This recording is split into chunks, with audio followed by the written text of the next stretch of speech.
The word jihad is mentioned in the Quran about 41 times. The words mercy, peace, and compassion are mentioned about 355 times. Yes, come in. Come on in, Riaz. Sit down, please. Contrary to popular belief in most Western cultures, Islam is a religion that preaches peace and tolerance. Yes, Patricia.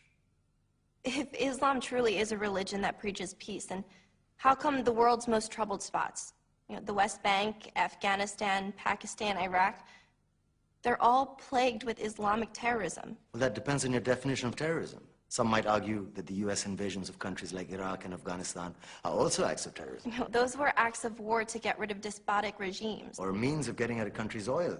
Conspiracy theories. Well, May I? Yes, please. Go ahead, Riaz. Mr. Khan is right. I mean, if we're talking about terrorists, the world's biggest terrorists are the white superpowers. Come on now. No, really, stop and think about it. Explain 9/11. Okay. Do you know how many people died in the Twin Towers strike?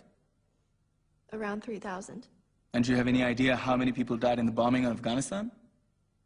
Take a wild guess. More than 15,000 people died. And that's just conservative figures. About 50,000 tons of explosives were dropped on innocent civilians. Men, women, children. Yeah, but that was because of the Taliban. Now that you brought it up, did you know that the Taliban was a creation of the CIA to fight the Russians? Whatever. They were still harboring terrorists. Yeah, right. Terrorists that were never found.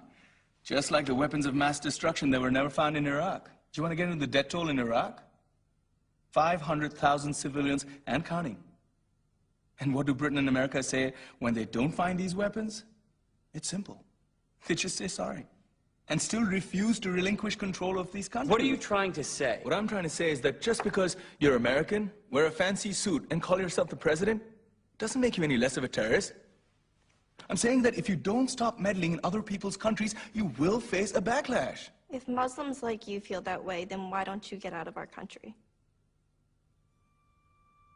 We will. As soon as you promise to leave ours.